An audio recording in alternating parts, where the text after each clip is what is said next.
4 मार्च 2024 का दिन है। जल्दी से आज के इतिहास पे नजर डालेंगे। 1951 भारत की बात करें तो फर्स्ट एशियन गेम्स, अगर आप कॉम्पिटिटिव एग्जाम्स में बैठते हैं तो आज के दिन की शुरुआत हुई थी। ये न्यू दिल्ली में हुए थे जी पहले एशियन गेम्स 1951 में। आज के दिन पिछले साल ही हो जाने चाहिए थे ये, लेकिन तैयारियां मुकम्मल नहीं हो पाई थी।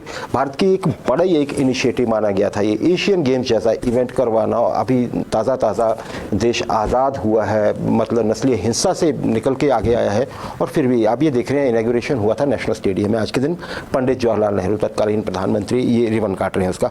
राजेश 11 देश पार्टिसिपेट किए थे, इसमें 489 एथलीट थे उनके कुल मिलाकर। इवेंट हुए थे 57। जापान जो था वो टॉप किया था मेडल टैली में। 24 गोल्ड लिए थे, 21 सिल्वर थे, 15 ब्रॉन्ज थे, फर्स्ट पोजीशन थी। इंडिया इंटरेस्टिंगली दूसरे स्थान पर था इन गेम्स में। 15 गोल्ड थे, 21 सिल्वर्स और 20 ब्रॉन्ज मेडल थे।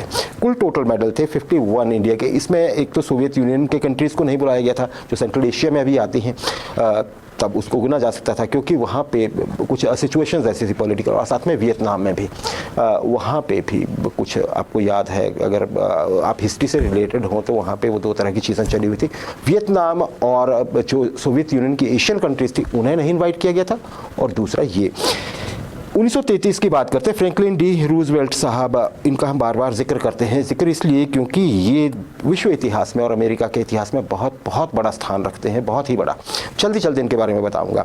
आज के दिन ये यूएसए के, यूनाइटेड स्टेट्स ऑफ अमेरिका के 33वें राष्ट्रपति के रूप में इफेक्ट में आए थे। इन्होंने पदभार संभाला था 4 मार्च को। अच्छा जी, इसमें बड़ी चीज़ थी डेमोक्रेट थी राजेश।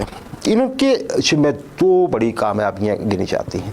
एक तो जो द ग्रेट डिप्रेशन था उस समय पे, बहुत महामंदी चली हुई थी, अमेरिका का बहुत बुरा हाल था, उससे निकाल के लाया, ऐसी इन्होंने पॉलिसीज़ बनाई। और दूसरा, इन्होंने सेकेंड वर्ल्ड वॉर में अमेरिका को डिसाइसिवली बॉस बना दिया। हालांकि इनकी मृत्यु हो गई थी युद्ध खत्म होने से पहले ही, युद्ध के दौरान ही, हालांकि युद्ध तब तक निपट चुका था लगभग। जापान का इलाज बचा था।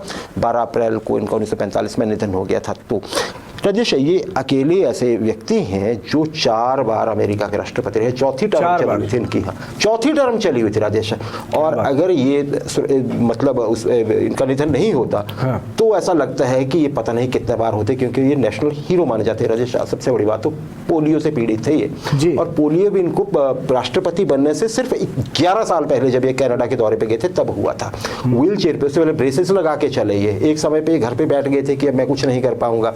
इनकी पत्नी आ गया, परिवार आ गया कि नहीं आप आगे बढ़िए, क्योंकि उससे पहले सेनेटर रह चुके थे, 30 वर्ष से भी कम आयु में सेनेटर बन गए थे न्यूयॉर्क में। फिर न्यूयॉर्क के गवर्नर बने जब इनको पोलियो हो गया था, और फिर यूएसए ने इन्हें राष्ट्रपति चुना, और उन्होंने ये सही साबित कर दिया कि एक जो राष्ट्र होता है वो, हाँ बिल्कुल संघर्ष की कहानी भी राजेश। और दूसरा राष्ट्र भी, राष्ट्र ने इनकी शारीरिक अक्षमता को, इनकी अक्षमता नहीं माना। और जब पर्ल हार्बर हुआ था तब जो उन्होंने स्टैंड लिया था ना जापान के खिलाफ या बाकी जो एक्सिस पावर थे उनके खिलाफ, और देखिए अमेरिका की जो वर्तमान में स्थिति है उसका बहुत सारा श्रेय इन्हें जाता है, फ्रैंकलिन डी रूजवेल्ट साहब को।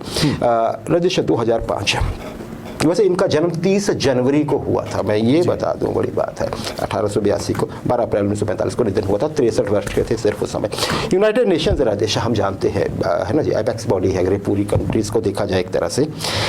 आज के दिन एक चेतावनी जारी कीजिए, और चेतावनी थी HIV को लेकर, ह्यूमन डेफिशिएंसी, जो HIV है ना जी, ह्यूमन इम्यूनो डेफिशिएंसी वायरस को लेकर।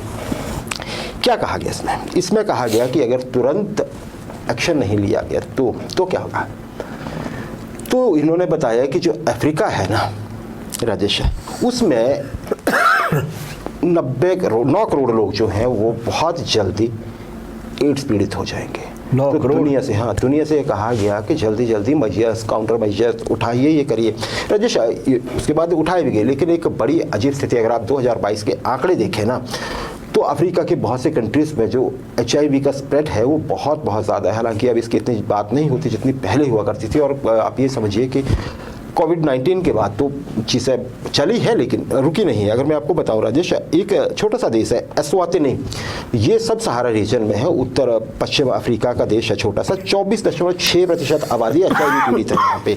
लेसोथो है, ये भी छोटी कंट्री है लेकिन 21.8। सुनते रहिए, साउथ अफ्रीका 13%, बोत्सवाना 25.3%, मोजेम्बिक 8.6 ही है, लेकिन जिम्बाब्वे 22.8%। 22.8%।